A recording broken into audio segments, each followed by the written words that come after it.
Good afternoon, everybody, and welcome to the Improvement and Innovation Showcase for creating excellence by reducing unwarranted clinical variation.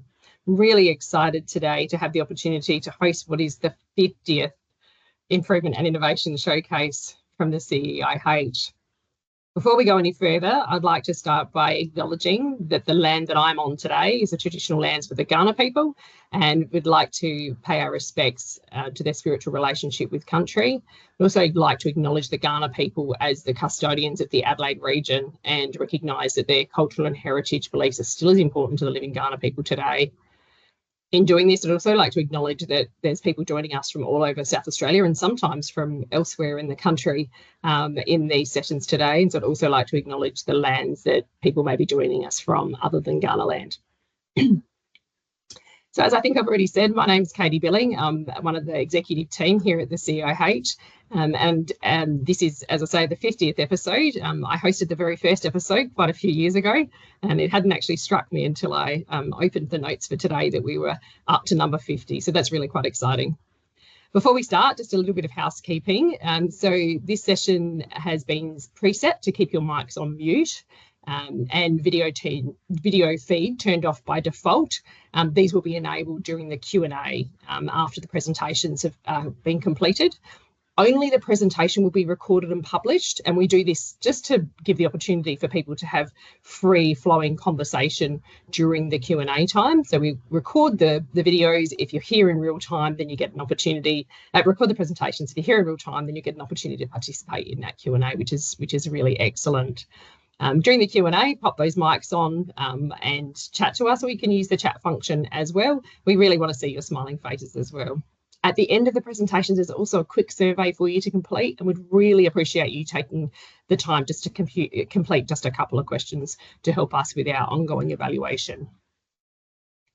Before we start with today's session, just a quick introduction to the CEIH, the Commission on Excellence and Innovation in Health, CEIH for short. We're the lead innovation agency for South Australia, and we are certainly very privileged to work alongside of consumers and clinicians who provide healthcare to turn ideas into better healthcare. So this idea that together we all join up, we can create health and prosperity for all. We would like to see that, I guess, acknowledging that better isn't always excellent, and that we're certainly committed to measuring what we're doing. So we really understand the impact that change is having. So what if the big idea was connecting all of the small ideas? This is the essence of why we host the Improvement and Innovation Showcase. Really, it's about the opportunity to connect people in South Australia, across our sector, across the public and the private sector, and provide a space to explore what others have learned in trying to solve the challenges that they have before them, or in realising the opportunities. It's all about sharing ideas, improvements and innovations. So during these sessions, we provide an opportunity really just for some quick snippets and then the sort of online opportunity for people to connect. And obviously we all use the online space a lot now, but when we first started these, it was a new idea that we could bring people together at a regular time, keep it simple, and really provide a space to explore what others have learned. A quick shout out that if you have a story to tell, if you've succeeded in solving a problem, if you've learned something whilst trying, or you've got themes that you'd like us to explore in these sessions, then please reach out to us at ceih@sa.gov.au. So to move then on to today's session and the 16th series. So this is one of the episodes in the 16th series. I think there's one to go, which is about creating excellence by reducing unwarranted clinical variation. So clinical variation, whether warranted or unwarranted, arises when healthcare practices or outcomes differ from evidence-based.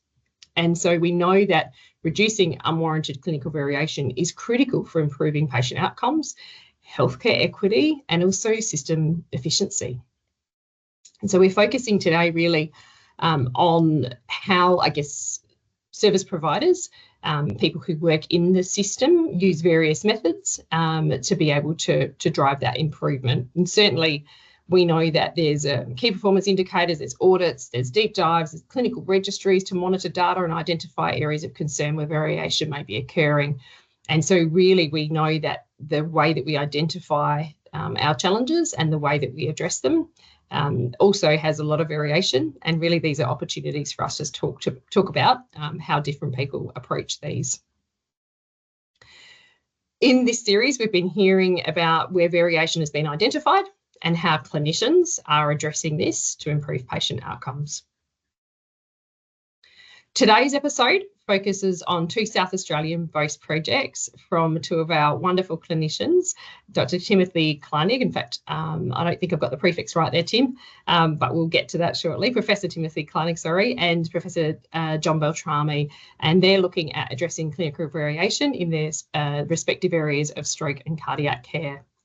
Before we go to Tim, just a quick plug that there's an overview of Series 16 and that on the 24th of September, there's one final upcoming episode. So if you haven't had a chance to check that out, there's a QR code there and you can always jump onto our website to find out more information about that.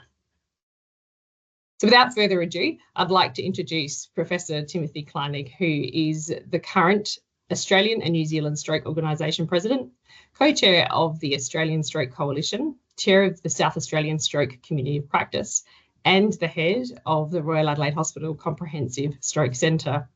Tim chairs the National Stroke Targets and Stroke Unit Certification Task Force. He has active research interests across the continuum of stroke and has led local and national efforts to maximise the chances of health outcome equity for all stroke patients. Tim, over to you and thank you. Very much for the kind introduction, Katie, and thank you very much everyone for joining. So this is really a presentation not only on behalf of the State Stroke Community of Practice, but a number of organisations around the country who have been working hard over the last few years to improve stroke care. And this is really a story of sort of bottom-up initiatives meeting top-down national initiatives.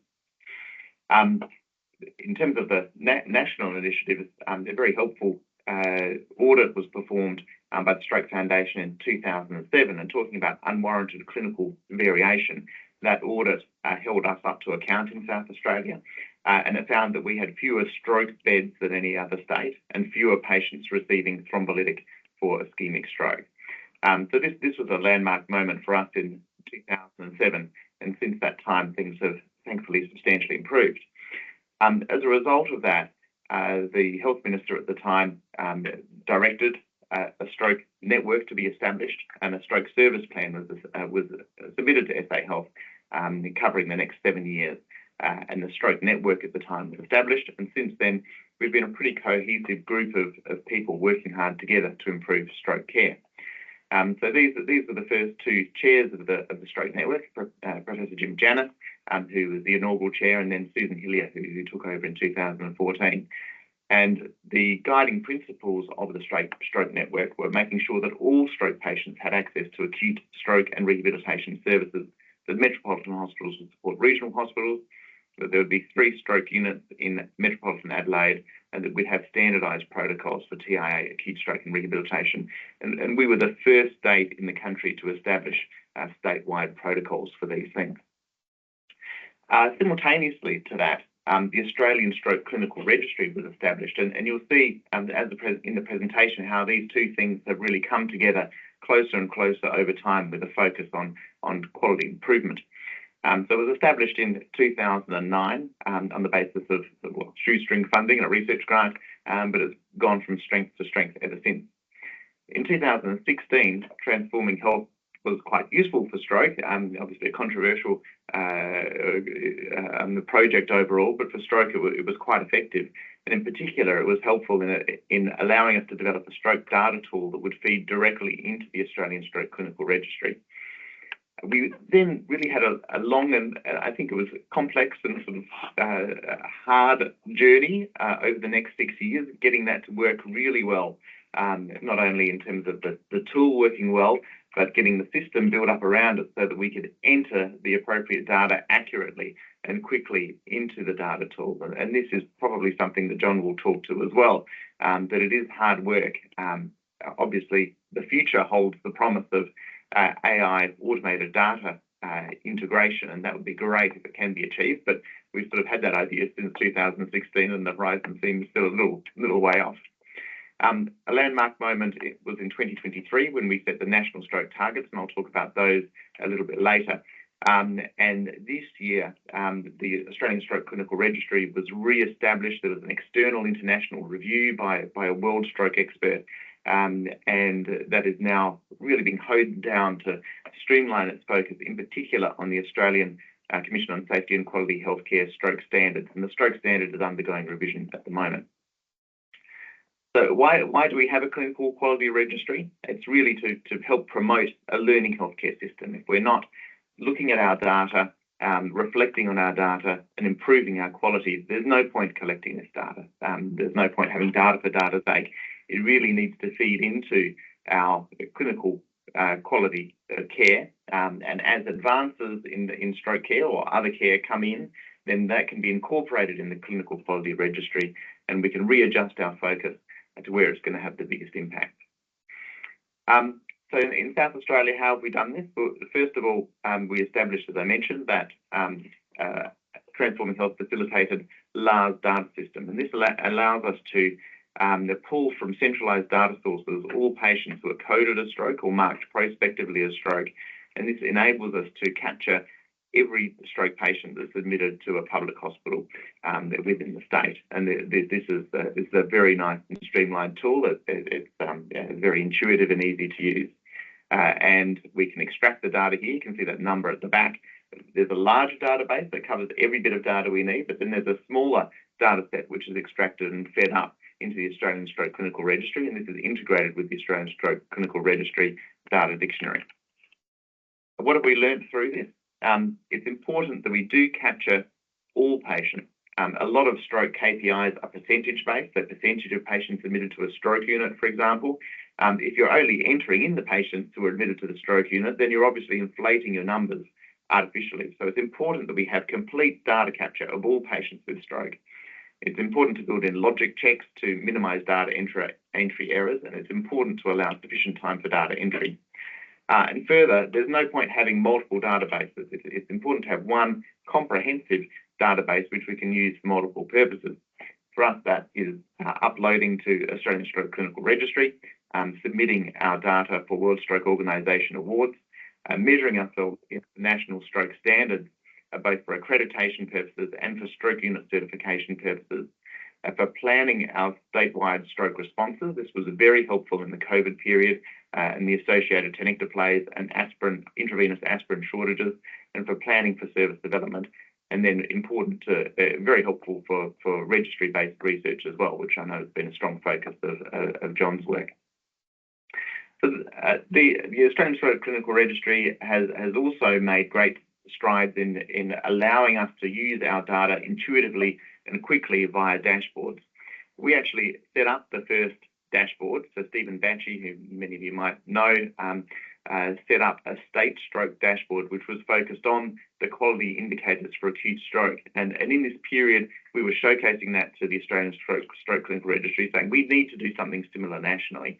And they took that on board and have really run with it. And through Amazon Web Services, we have all of these stroke-related dashboards where we can quickly look at our data and filter it however we like to get the information we need. So for an example, this is the dashboard against the Australian stroke indicators. So these are the national indicators here on the left, and here's the Royal Adelaide's performance against those indicators, achievable benchmark, and our adherence, which you can see we're doing reasonably well. Here is our eligibility against the World Stroke Angels Awards. So these are sort of global awards accepted by the international stroke community, gold, platinum, and diamond awards. The ability to access our data has really allowed us to focus on quality improvement to the point that South Australian hospitals have won a number of these awards. And before these dashboards were available, we hadn't won any of them. But there are a lot of potential KPIs, and we can't focus on everything simultaneously. So how did we determine what our main focus should be? So this was the focus of our National Stroke Conference in 2023, Championing Care Stroke Conference. Here's a sort of example of infinite choice. There are probably sort of 100 stroke KPIs you could choose from, but how do you pick which ones are important? We went through a process of identifying what were the most important, the top indicators that we could focus on as a country, and we published this last year in the Medical Journal of Australia. To be included in our sort of top indicators, there had to be broad applicability. You had to be easily measurable. You had to be able to quantify the disability-adjusted life years that would be achieved if you met those targets, and there had to be variation. So there's no point focusing on something if everyone's doing it well. It has to be something that some people or the whole of the country might not be doing so well. And so we had a look in 2022 about how we were performing internationally. Obviously in sport, we do extremely well. That's the Commonwealth Games there and the Golden Girls in the 100 metres freestyle. But in terms of stroke unit care, door to reperfusion time, both for thrombolysis and thrombectomy, we weren't doing well. So we were getting around 70% achieving stroke unit care, but in Sweden, they get 93%. Endovascular thrombectomy retrieval time, door to puncture was 115 minutes, but in the US, they achieved 78 minutes. And our thrombolysis rates within 60 minutes were 32%, but the US does 75%, and even more gallingly, the UK did 61%. And it's bad to be beaten by the Brits under any circumstances, but to be thrashed by them is particularly galling. And furthermore, there weren't any hospitals really around the country who were achieving sort of these internationally recognised metrics. There are a couple here. This is Box Hill Hospital. They wouldn't mind me sort of calling them out as the national leaders in 2022. But this 60-minute target was met by very few hospitals, and there was a very long tail, and some even door-to needle times up to 2.5 hours. Furthermore, there has been absolutely no progress over a 6-year period. Stroke unit access had flatlined, door-to-needle intravenous thrombolytic times had flatlined. As we all know, and John knows better than me, flatlines are bad. So why are these metrics important? Well, stroke unit care, we know the number needed to treat to prevent death and disability is 17. And this is the case whether you're old or young, male or female, whether your strokes are mild, moderate or severe, or whether you have an ischemic stroke or an intracerebral hemorrhage. And this is not only sort of important for the long term in terms of individual patient outcomes, most importantly for federal government costs, but it's important also in terms of length of stay. So length of stay is 4.3 days less if you're treated on a stroke unit, and the average cost saving might be around $13,000 a patient, depending on how you calculate it. What about reperfusion speed? We know that if you treat 100 patients 8 minutes faster with an intravenous thrombolytic, you rescue 1 patient from disability. And if you treat 100 patients 4 minutes faster with endovascular thrombectomy, you rescue a patient from disability, because thrombectomy is about doubly as potent a treatment as intravenous thrombolysis. You can flip that around and say for the individual, as opposed to the patient group, if we save a minute in thrombolysis, we save 1.8 days of healthy life. If we save a minute in thrombectomy, we save 4.2 days of healthy life. So important for the health system, important obviously from the patient perspective as well. And we know internationally that having targets helps. So this was the Target Stroke Initiative from the American Heart Association in 2009. At that point, they had door to thrombolytic times under 60 minutes, the percentage of people achieving that around 30%, so similar to our national numbers in 2022. They recognised that wasn't good enough, and as a country, they set a target to improve that to 50% of patients. And so this was the Target Stroke Initiative, started in 2010, and it's no accident that you have a steep inflection in this curve at the time that this quality improvement initiative was commenced, such that over a 4-year period, or 3.5-year period, they were able to achieve that national goal.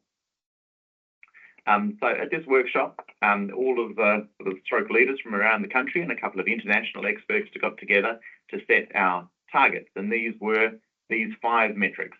So the thrombectomy door to puncture time less than 30 minutes for transfer patients, because we don't need to re-image them, they can just go straight through the ED up to the interventional suite. Door to needle times less than 60 minutes. The national median, so 50% or more achieving this treatment time. The median door-in, door-out time for endovascular clot retrieval or thrombectomy, less than 60 minutes. So 50% of people getting out of, say, the Lyell McEwen or Flinders within 60 minutes to be transferred to the Royal Adelaide, because that's the only site that provides thrombectomy in the state.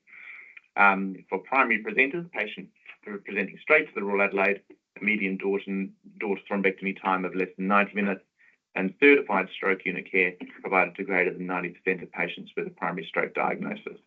So this was back in 2023.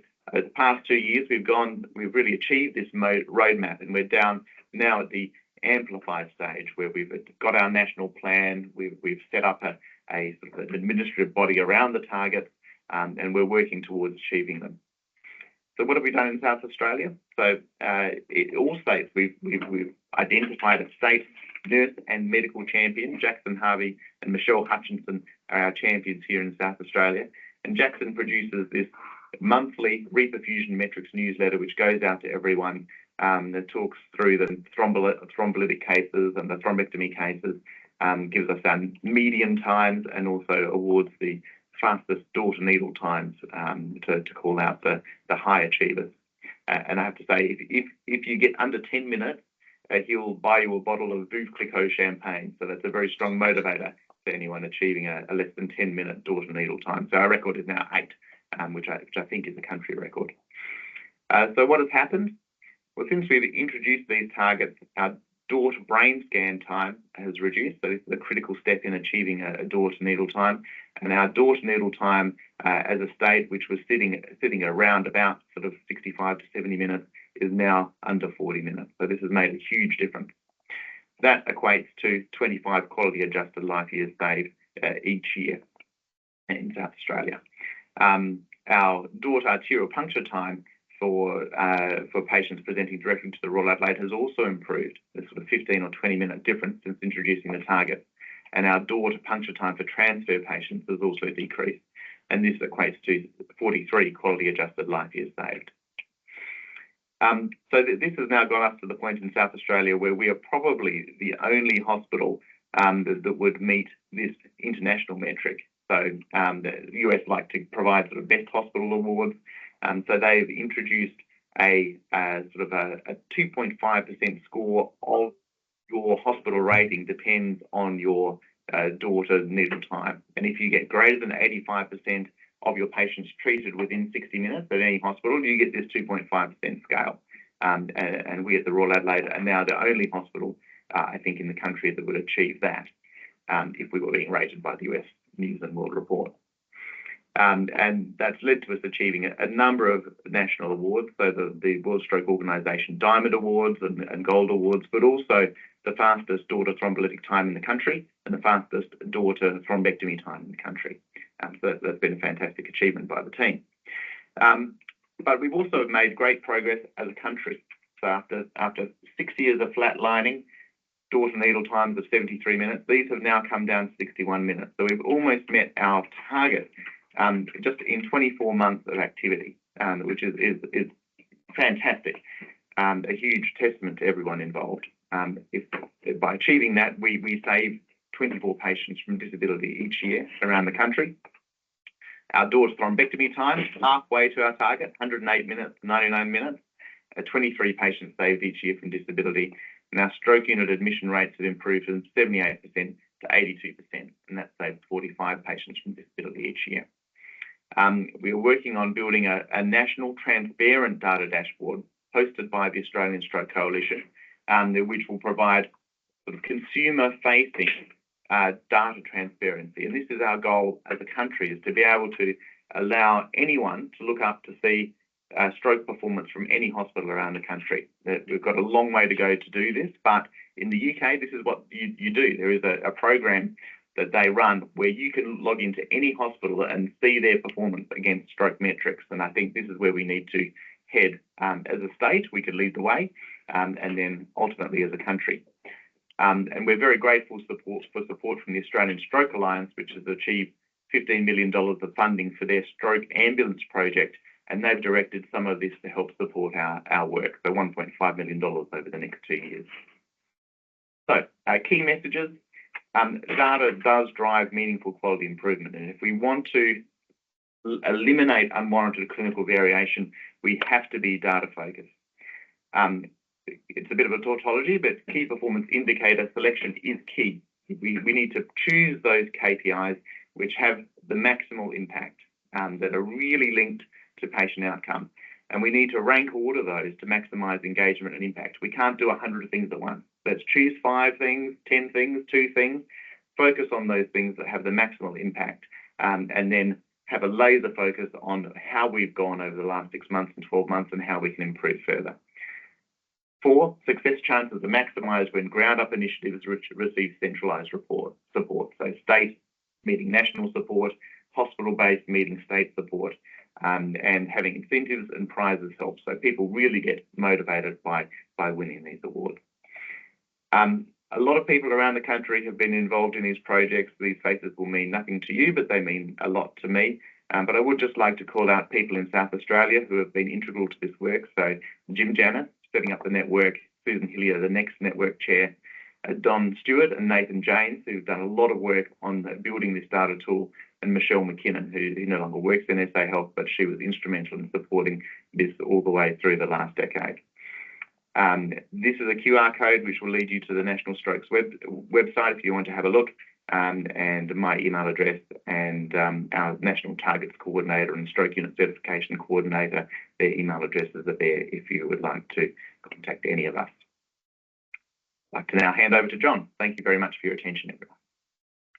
Thanks, Tim. And I'll just jump in before we hand to John to make an introduction. If I can just comment, Tim, though, that's a really exciting sort of a recipe, a template for everybody in recognising how to have impact. And we look forward to unpacking some of those with you in the Q&A shortly. And a reminder to everybody in the call, we will take questions at the end, and you can write them to the chat in the meantime.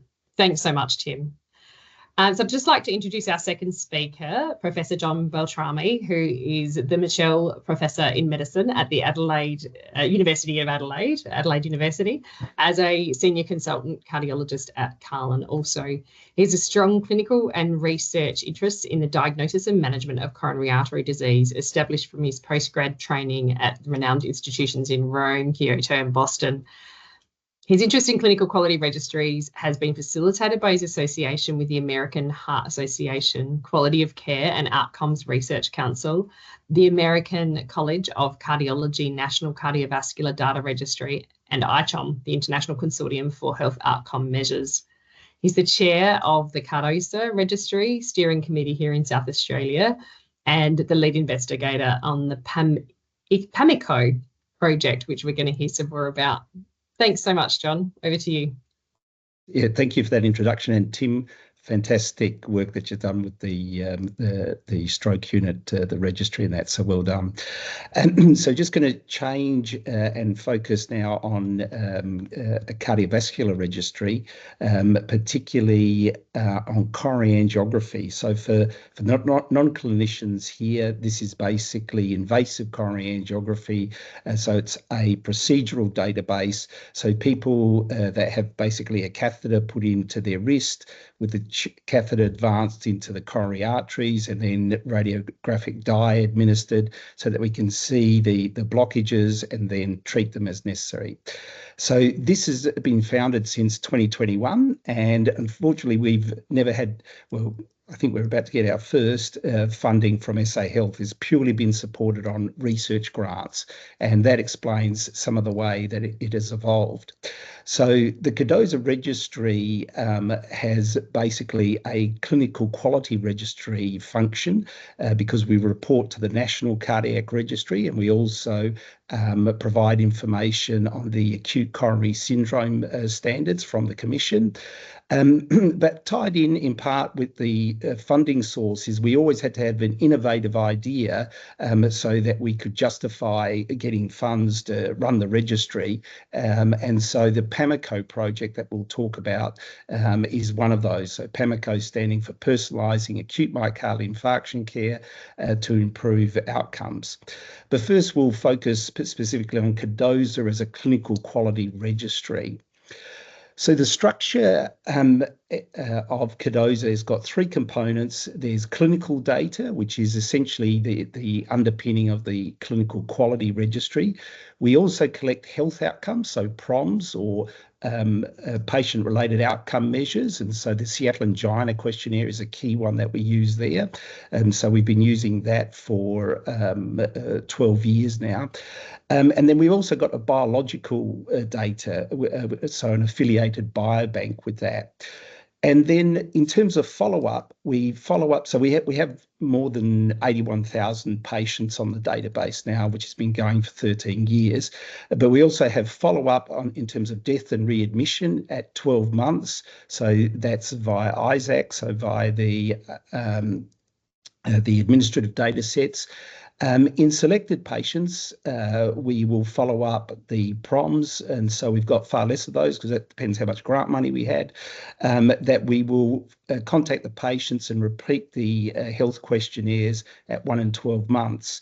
And then we've got 1,800 DNA, RNA plasma samples linked to all the clinical information. So that's making the way future for sort of precision medicine, because taking a leaf, the cancer researchers are really 10 steps ahead of us, but at least we're getting the data there to look at that in the future. And we've also developed an innovative technique, because this is invasive angiography, to collect endothelial cells. Now we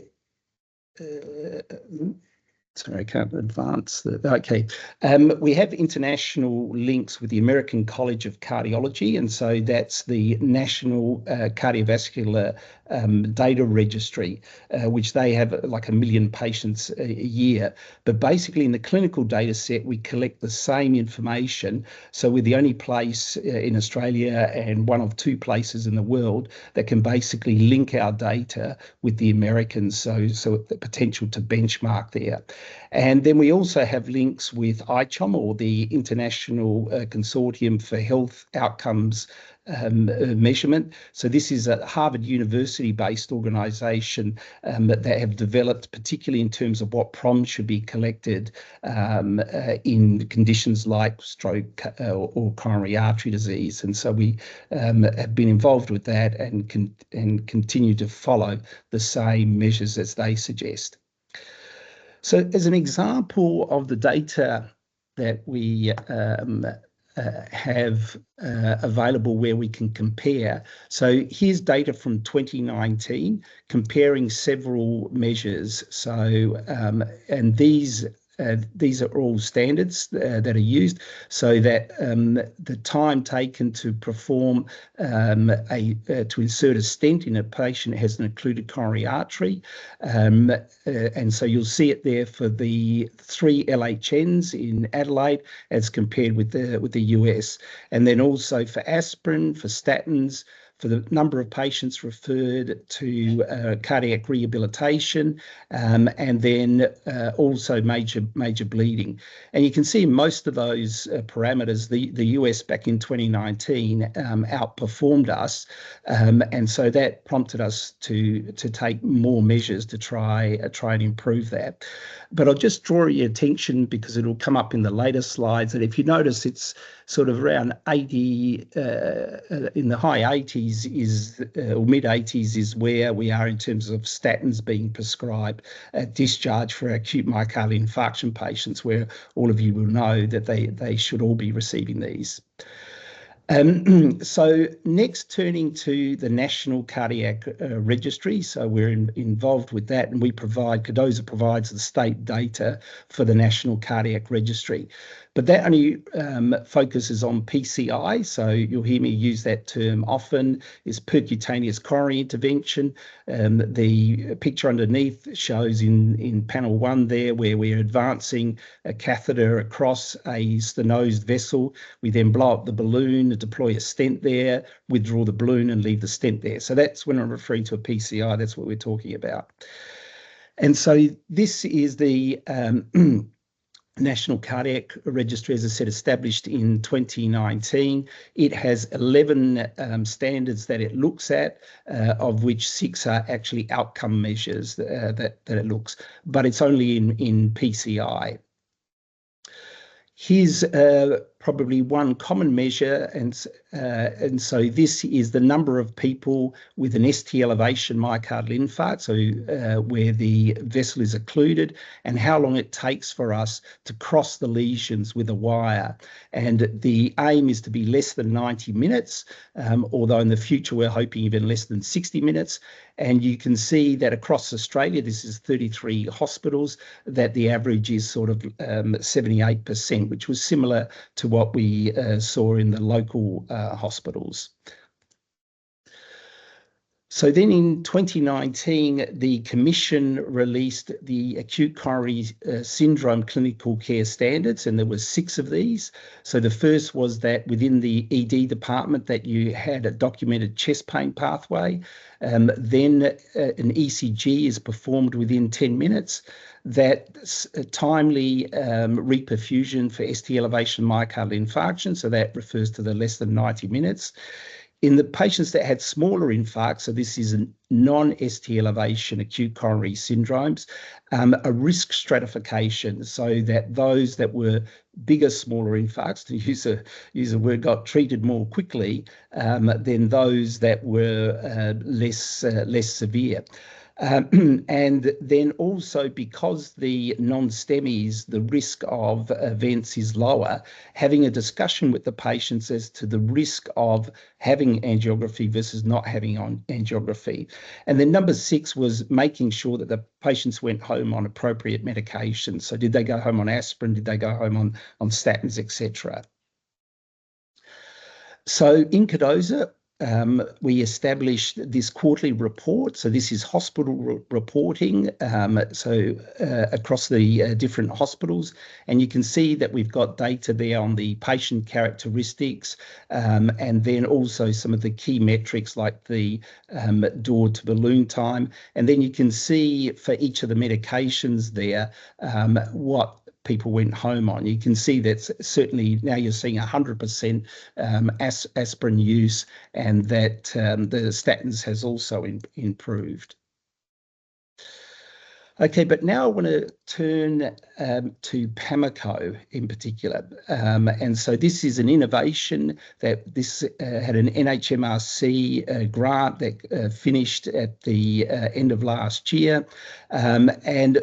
As I said, what it stood for was personalising acute myocardial infarction care to improve outcomes. And in particular, what we wanted to do was improve 30-day outcomes for acute myocardial infarction using risk prediction models to personalise the care of the patients. So, for example, the patients that come in with heart attacks, just about all of them go to coronary angiography, where they will quantify the extent of coronary artery disease, and then, if appropriate, have stented or bypass or just continue with medications, and then subsequently discharge. So what we did in PAMICO is when the patients arrived, we deployed these risk prediction models. And these specifically were length of stay, so predicting what's the length of stay for this patient that's arrived with acute myocardial infarction. Doing something that's called the GRACE score, which has been established for some time, which predicts mortality, inpatient mortality from an acute myocardial infarct. And then doing personalised consent form for the coronary angiograms. And so particularly detailing to the patient their relative risk of an acute kidney injury, because the dye that we use is toxic to the kidneys, and then also their bleeding risk, because cardiologists love to give lots of blood thinners to these patients after sticking a big tube into their heart. And then in the follow-up, as we already had in Cardoza, we were monitoring the ACS standards, as we described before, and then we were also recording the 30-day outcomes in these patients. So this is MACE, so major adverse cardiac events, the PROMs, so patient-related outcome measures, as well as the frequency of readmission. So just taking you through some of those measures, the clinical models that we were using. So this is the data that was utilised to predict length of stay. And so this was established on a US cohort, but we've actually validated it within CADOSA. In actual fact, it predicts length of stay in South Australia better than it did in the US. And so this is an example. So this is ePrism. So this is a program that we were utilising. So ePrism being Electronic Patient Risk Information Service Manager. And so here, using those various parameters, we could calculate the length of stay. And you can also see there that we were also recording the GRACE score. So that happened as the patient came in. And what I'm going to show you now in the next few slides is some of the results just from the length of stay work. So the first thing that we did in CADOSA, traditionally our benchmarking is comparing hospitals. And we started off with that in PAMICO, but then I was keen to get the clinicians more integrated and activated so that we recorded for each clinician what their length of stay was for the patients. Now, this was after discussion with the clinicians, and so what you'll see, because all cardiologists are stars, we gave them various stars or planets names, so only they knew who they were, but it enabled them to benchmark against their colleagues, and then we would present this at our meetings. And so here you can see that the median stay for an acute myocardial infarction is 3 days, but you can see the variability between the different consultants here. And of course, when I'm on, I always get the worst patients, so that's probably why they take longer. But being able to actually predict the length of stay, this plot now shows you for each of the consultants as to how often did they get their patients home in the predicted length of stay. And you can see about 78% of occasions they could actually get them home. So looking at the individual consultants, what you can see is that there's some in Origin where they've actually taken longer in terms of their patients, where there's others that they're sending them home on time as compared with the predicted level. And so here's an advantage of sort of personalising the care, but also benchmarking, and also by showing the cardiologists how they fare compared to their colleagues. Because the other thing about introducing the risk models that was beneficial is that when the patients come in with their acute myocardial infarct, of course, it's an emergency situation. And what we have a habit of doing as clinicians is that, yes, you need to have an angiogram, it's urgent, we'll get you there. And then return them back to the ward. And then we'll say, oh, now you need an echo, or now you need this. Whereas what we did is that when they arrived in the coronary care unit, is we were able to say to them, right, it's Wednesday today, we'll have you home by Saturday. And that gives them the opportunity to plan and give, because if they've got their pet dog at home, as to how long it needs to be looked after, or a relative. So moving on to the other predictors we had. So in terms of angiogram risk, there's the risk of bleeding and the risk of an acute coronary injury. And you can see that they're fairly standard measures, parameters that we have that enable us to predict the risk of bleeding and acute kidney injury during angiography.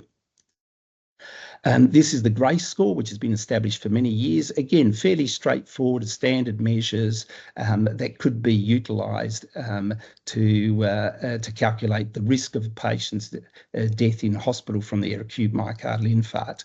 And just touching on what Tim mentioned, all these within Sunrise, all of these should be able to go straight into the calculator and automatically determined, but it's taken a long time and we're still working on it. At the moment, they're still done manually, so we need a clinician to actually enter the variables to be able to calculate the risk models. So with these, when the interventional cardiologist turns up in the cath lab with their patient, they're given this information. So what you're seeing here is that this is the risk of acute kidney injury for this particular patient. We've even got it color-coded. And then what we actually do, which the cardiologists particularly find useful, is we give them a recommended contrast load so that if they can keep below this contrast volume, you reduce the risk of acute kidney injury. So it gives them some guidance about doing their procedure. And if it's becoming complicated, the clinician needs to make a decision: do I carry on and do that second lesion, or do I finish up now and bring the patient back in a week and do that second lesion? Then also you see there's the risk of bleeding, and then there's also the risk from the GRACE score of in-hospital death from your myocardial infarct. So we utilise these to provide for the first time a personalised patient information sheet. And so if I draw your attention to the bottom part, where we provide the risks as calculated on average for various aspects from undergoing the angiogram procedure, in the dashed line there, you can see this is the particular patient's risk, and it shows in comparison to the average risk. So it gives them some insight as to the risks involved in undergoing the procedure. And so hence another advantage of a personalised consent form, and then fulfilling the standards that was set in patients with non-ST elevation myocardial infarction, having a discussion about the risks of angiogram versus the potential benefits. So what was the results of implementing PAMICO with Cardoza in the background? So what we saw from using these models is a reduction in the length of stay, a reduction in acute coronary injury, and a reduction in bleeding from the angiogram, which resulted in significant savings to the health system. But also what we saw was that the patients were now receiving personalised consent forms, and 2/3 of them actually got it. There was still some that missed out on getting it. But now we saw 100% compliance with the medications that they should be discharged on, so fulfilling the guideline requirements.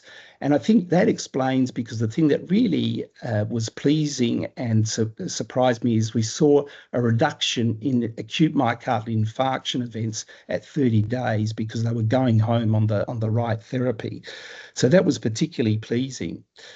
So to summarise, and so that was a substantial cost savings to the health system, both in terms of dollars, but also in bed days. So to summarise, what we've shown in Cardoza is that it's been around for, as I said, for 13 years now, or nearly 14 years. We have certainly a lot of cases. We record PROMs. We're trying to get financial data, so we're negotiating with the executive because one of the things we're interested in is working on value care. And so if we know the patient outcomes, and so can we put $1 to that as well? And then we have some biological samples for the future in terms of if we're able to do precision medicine. It's a clinical quality registry so that we feed back to the National Cardiac Registry. We comply with the Australian Commission Acute Coronary Syndrome standards, and we have the potential, just we need the funding to be able to benchmark against the US. And then PAMICO, which was an innovation, has certainly produced some very interesting and pleasing results. And so with that, again, I'd like to thank everyone and certainly acknowledge there are many people that have contributed to Cardoza, so that the staff that are involved with this, as well as the cardiology departments. And thank you very much. Thank you, John. Thank you so much for that presentation. And again, so much there to celebrate in terms of the outcomes that have been achieved. certainly, I guess, for me, connecting to Tim's presentation, that examples where that learning health system using the insight or using the data, but driving towards insight being used in your examples, for research translation, for clinical practice or clinical process improvement, but also, in at the point of care, in supporting clinical decision making. So really exciting applications there as well.